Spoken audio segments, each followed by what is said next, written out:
L'Égypte, ce qui s'y passe est encore bien présent dans la tête de nombreux Canadiens. Et pour comprendre les enjeux, j'ai invité Jaber Fatali, professeur en droit civil à l'Université d'Ottawa. Monsieur Fatali, bonjour. Bonjour, monsieur.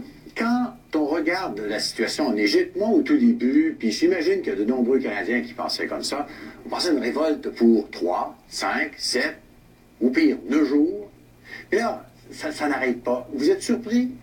Certainement, je suis surpris comme tout le monde. Même les Égyptiens eux-mêmes sont surpris parce que personne ne voyait venir ce mouvement de masse populaire. Mais là, je pense que l'exemple tunisien qui a duré 23 jours, donc ça donne peut-être une explication de cette durée de la révolte ou de ces soulèvements en Égypte. Donc les gens tiennent à réaliser leurs objectifs. Ils tiennent à ce que Moubarak quitte le pouvoir et qu'il y aurait des changements, des vrais changements démocratiques dans les pays. Maintenant, on entre dans la 3e semaine. Aujourd'hui, c'est le 16e jour. On n'a pas atteint le niveau des 23 jours de la révolution tunisienne. Donc, les choses, je pense qu'ils vont continuer. Surtout que les acteurs politiques ont montré qu'ils ont la capacité de mobiliser la foule. Et on a vu hier, la place Tahrir était noire de monde. Donc, ils sont là, ils n'ont pas lâché. Enfin.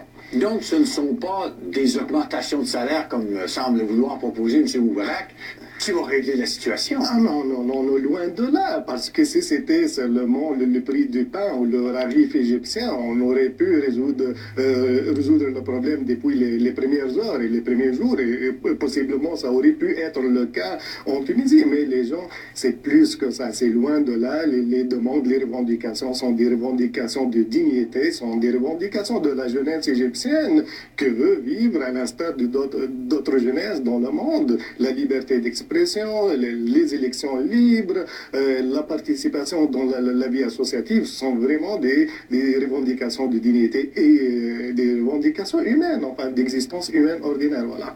Comment vous voyez une solution à ce qui se passe et quelles étapes qui seront nécessaires?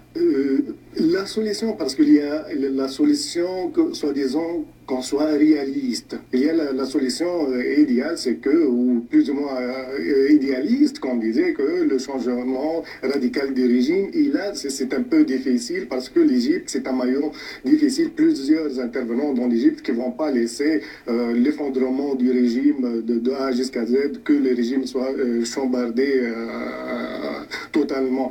Mais il y a la solution, soi-disant pragmatique, réaliste, qui dit, OK, maintenant, cette personne, qui est Hosni Moubarak, et son équipe ont montré depuis 30 ans qu'ils ne mènent pas le pays, l'Égypte, vers des changements, vers la démocratie, vers la prospérité économique. Tout ce qu'ils ont fait, c'est de ramasser des fortunes personnelles, etc.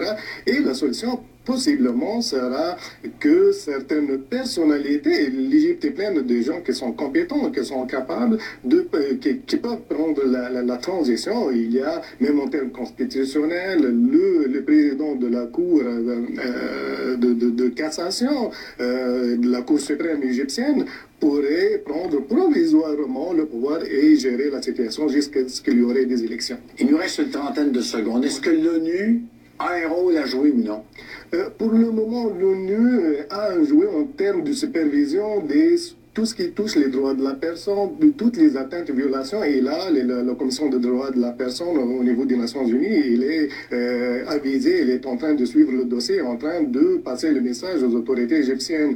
Mais vous savez, les Nations Unies, elle est contournée par le principe de la souveraineté étatique. Ils ne peuvent pas aller au-delà de la souveraineté de l'État égyptien, mais ils peuvent pousser avec les grands acteurs au niveau des Nations Unies, surtout des Américains qui décident tout pour pousser le régime égyptien à plus d'ouverture et à plus de démocratisation.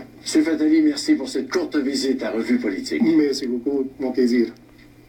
Et maintenant, pour commenter l'actualité, nous accueillons Elisabeth Thompson, journaliste avec iPolitics.ca. Bonsoir, Elisabeth. Bonsoir, Pierre. La fusion Bourse de Toronto, Bourse de Londres, comment vous interprétez ce qui est en train de se passer? Je pense que ça ouvre